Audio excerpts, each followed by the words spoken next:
मेरे प्यारे बच्चों ध्यान दीजिए। आज हम आप लोगों को कक्षा 10वीं के यूपी बोर्ड हिंदी मीडियम के भौतिक विज्ञान का लेसन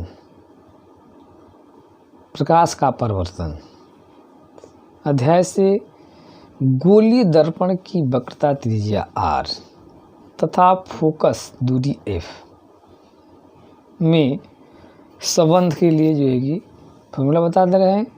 तो क्या होता है, क्या हमें अध्ययन करना है गोलीय दर्पण की वक्रता त्रिज्या r तथा फोकस दूरी f में संबंध। ठीक है, relation between radius of curvature and focal length of spherical mirror, इसके बारे में हम लोग अध्ययन करेंगे। तो कह रहा है कि जब दर्पण का द्वारक वक्रता त्रिज्या की अपेक्षा छोटा हो, मतलब दर्पण क्या हो, उसका द्वारक वक्रता त्रिज्या बहुत बड़ी हो और उसका द्वारक क्या हो, बहुत छोटा हो, तो दर्पण की फोकस दूरी f और वक्रता त्रिज्या r की आधी हो जाती है। फोकस दूरी वक्रता त्रिज्या r की क्या हो जाती है, आधी हो जाती है, क्योंकि उसका जो वो है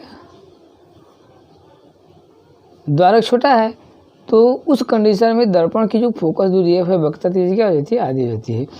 तो f इक्वल r/2, मतलब कि फोकस दूरी बराबर वक्रता त्रिज्या बाई 2। तो इस फॉर्मूले से जो है कि हम उसकी जो है कि फोकस दूरी को क्या कर सकते हैं, ज्ञात कर सकते हैं। तो इसके लिए एग्जाम्पल हम देखते हैं। कह रहा है कि एक अवतल दर्पण की फोकस दूरी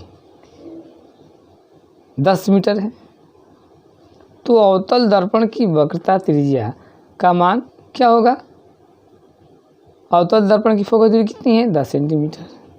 अब फोकस दूरी क्या होता है, वक्रता त्रिज्या बटे 2, वक्रता त्रिज्या पूछ रहा है। तो फोकस दूरी 10, r फाइंड करना है बटे 2, 3 गुणा हो जाएगा। तो r इक्वल 2 गुणे 10, तो r इक्वल 20 सेंटीमीटर, मतलब कि अवतल दर्पण की वक्रता त्रिज्या कितनी हो जाएगी, 20 मीटर होगी। ठीक ना। इसी क्रम हम देखते हैं एक दूसरा टॉपिक। कह रहा है कि गोलीय दर्पण के लिए u वस्तु की दूरी को u से, v प्रतिबिंब की दूरी तथा f फोकस दूरी में संबंध हमें ज्ञात करना है। किसके लिए भाई, जो गोलीय दर्पण है उसके लिए u क्या होता है, तो वस्तु की दूरी होती है, v प्रतिबिंब की दूरी होती है तथा f क्या होता है, फोकस दूरी है। इसी में हम संबंध निकालेंगे।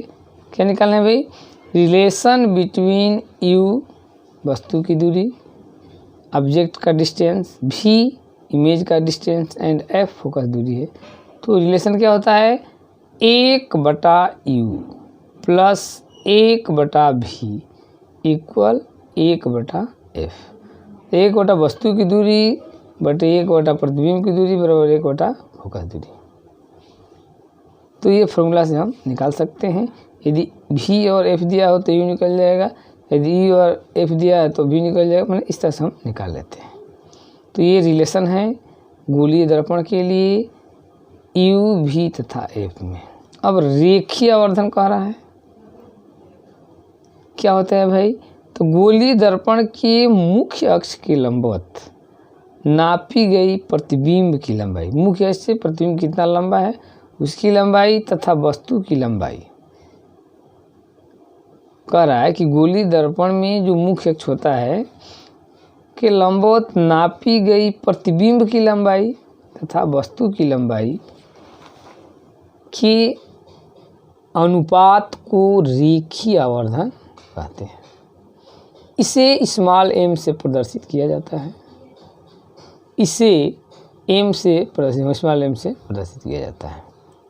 कह रहा है कि यदि वस्तु की लंबाई o, वस्तु की लंबाई को o मैंने ऑब्जेक्ट की लंबाई तथा प्रतिबिंब की लंबाई इमेज i हो, तो रेखीय आवर्धन m इक्वल प्रतिबिंब की लंबाई बटे में वस्तु की लंबाई। तो रेखीय आवर्धन m इक्वल i/o या इक्वल होता है प्रतिबिंब की दूरी अब बटे में वस्तु की दूरी हो जाती है। एग्जाम्पल हम देखते हैं। कह रहा है कि 16 सेंटीमीटर फोकस दूरी के अवतल दर्पण के सामने, कितना, 16 सेंटीमीटर फोकस दूरी के अवतल दर्पण के सामने एक वस्तु 8 सेंटीमीटर दूरी पर रखी है। कितने पर? 8 सेंटीमीटर। प्रतिबिंब की स्थिति की गणना कीजिए। तो प्रतिबिंब कहाँ बनेगा वो गणना करना है। तो अवतल दर्पण की फोकस दूरी F इक्वल कितना है? माइनस 16 सेंटीमीटर दिया हुआ है। दर्पण से वस्तु की दूरी 8 दिया है। हमेशा वस्तु की दूरी को माइनस से ही हम लेते हैं। वस्तु कहीं भी वस्तु रहेगा उसकी दूरी को माइनस लेते हैं। और अवतल दर्पण की फोकस दूरी को हमेशा माइनस, और उत्तल रहता है तो प्लस लेते हैं। लेकिन वस्तु चाहे अवतल के सामने हो या उत्तल के सामने हो, हमेशा माइनस जो है कि लेते हैं। तो यहाँ पर फोकस दूरी दिया हुआ है, अब वस्तु की दूरी दिया हुआ, हमें प्रतिबिंब की दूरी निकालना है। तो 1/u + 1/v इक्वल 1/f। तो रख दीजिए 1/-8 + 1/v इक्वल 1/-16। तो v इक्वल 1, ये माइनस है, 1/8 इधर आ जाएगा तो प्लस हो जाएगा 1/8 हो जाएगा 1/8। ये माइनस है, ये माइनस 1/16, एलसीएम ले लेंगे, हटा देंगे तो 1/v इक्वल आ जाएगा 1/16। तो क्रॉस मल्टीप्लिकेशन हो जाएगा तो v इक्वल हो जाएगा 16 सेंटीमीटर। दर्पण से 16 सेंटीमीटर की दूरी पर वस्तु का भासी प्रतिबिंब बनेगा। ठीक है, तो इसको अध्ययन कीजिए। यदि आपको क्वेश्चन समझ में आ रहा हो टॉपिक, तो मेरे चैनल को सब्सक्राइब कीजिए, लाइक कीजिए और अपने मित्रों को शेयर कीजिए। थैंक्स।